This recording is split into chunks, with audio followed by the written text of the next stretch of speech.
After marrying by agreement, the billionaire heiress fell in love with the single dad. She signed the marriage contract the same way she signed business deals, with a steady hand, a cold expression, and absolutely no expectation of love.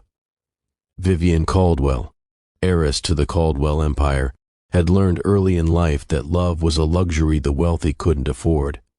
It came with conditions, with ulterior motives, with people who saw her last name before they ever saw her face.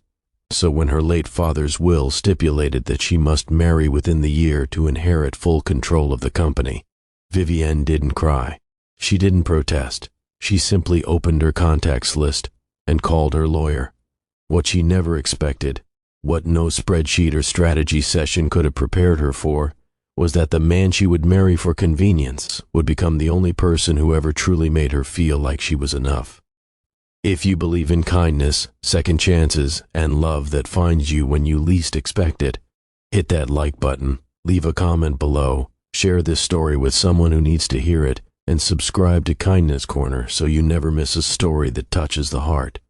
Daniel Mercer was not supposed to be an option. He was her lawyer's younger brother, a woodworker who ran a modest carpentry shop on the edge of town, a man who smelled like sawdust and wore flannel shirts to every meeting. He was also a single father to a 6-year-old girl named Lily, who had lost her mother to illness 2 years prior, and still sometimes cried at night asking why the stars had taken Mama away. When Vivienne's lawyer presented Daniel as a candidate, someone discreet, honest, and in need of financial stability for his daughter's medical bills, Vivienne almost laughed. Almost. But something made her pause. Maybe it was the photograph her lawyer showed her. Not of Daniel, but of Lily, a tiny girl with paint on her cheeks and the most fearless smile Vivienne had ever seen. She agreed to one meeting.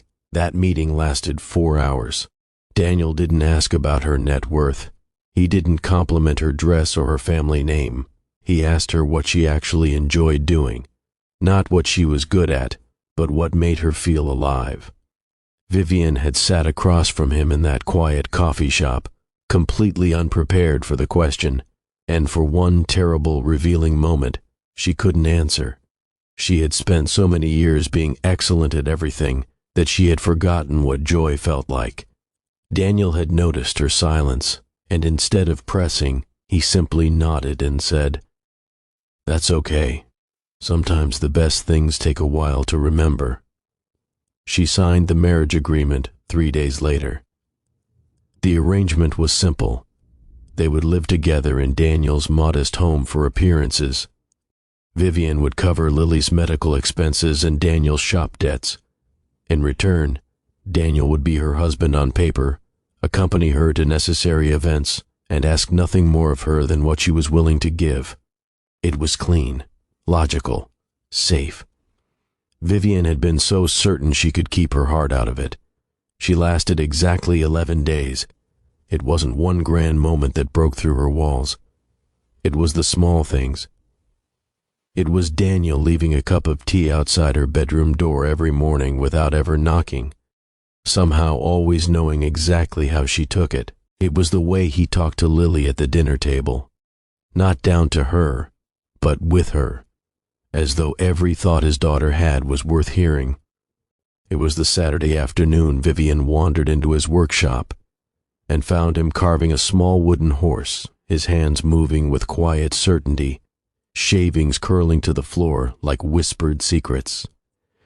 He had looked up and seen the wonder on her face, a look she hadn't meant to show, and instead of saying anything, he simply handed her a piece of wood and a small chisel and said, "Try it.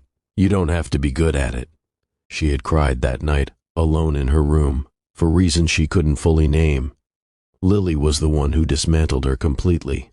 The little girl had attached herself to Vivienne with the fearless, unconditional love that only children possess. She would climb into Vivienne's lap while she was on business calls, draw pictures of the three of them labeled "My Family" in crayon, and ask questions with a kind of devastating honesty that no adult would dare. One evening, as Vivienne was tucking her in, a task she had stumbled into by accident and somehow never stopped doing, Lily looked up at her with those wide, serious eyes and asked, "Vivienne, do you think my daddy is lonely?" The question knocked the breath from her chest. She had looked at that small, earnest face and whispered, "I think he was. I think maybe we both were." But the road was not without its storms. Vivienne's board of directors discovered the arrangement and threatened to challenge her inheritance, claiming the marriage was fraudulent. The tabloids painted her as calculating and cold, using a grieving widower and his sick child as props in a power play. The headlines were cruel and deliberate, and for a moment the pressure became suffocating. Vivienne had stood in her glass office, looking out over the city skyline, and felt the old familiar instinct rise up, to retreat, to protect herself, to end the arrangement before it ended her. She had driven to Daniel's workshop that evening, prepared to let him go. He was carving when she arrived. He didn't look surprised to see her. He set down his tools, wiped his hands on his jeans, and waited. She told him about the board, the headlines, the pressure. She told him she was sorry for dragging him into it. And then, voice breaking in a way she hadn't allowed in years, she told him she thought it was best if they ended things quietly before anyone got hurt further. Daniel had been quiet for a long moment.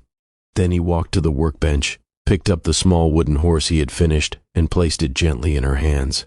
"I made this for you," he said simply. "Not for the arrangement, not for any contract, for you, Vivienne. Because you looked at it like it was the most beautiful thing you had ever seen, and I wanted you to have something that made you feel that way." She didn't leave. In the weeks that followed, Vivienne faced the board with a composure born not of coldness, but of certainty. She presented documentation, stood her ground, and refused to be diminished. And beside her at every step, quietly and without demand, was Daniel. Not because the contract required it, but because he chose to be there. Lily's treatment progressed well. The shop began to flourish with a quiet investor who preferred to remain unnamed, though everyone in the house knew perfectly well who it was. The three of them settled into a life that was imperfect and tender and entirely, unexpectedly real. Love, Vivienne discovered, didn't announce itself. It didn't arrive in dramatic declarations or sweeping gestures. It arrived in cups of tea left outside closed doors, in small wooden horses carved by calloused hands, in a little girl's drawing labeled "My Family" stuck to the refrigerator with a strawberry magnet. It arrived in the moment you stopped trying to protect yourself from it and simply, finally, let it in. If this story touched something in your heart, if it reminded you that love can find us in the quietest, most unexpected places, please like this video, share it with someone who needs to hear it today, and leave a comment below. Your kindness keeps these stories alive. Special comment request: tell us in the comments. What was the moment in this story that moved you the most? Was it Lily's question, the wooden horse, or the tea left outside the door every morning? We read every single comment, and your words mean more than you know. She had spent her whole life building walls. It took a woodworker, a little girl, and a handmade horse to finally help her find the door.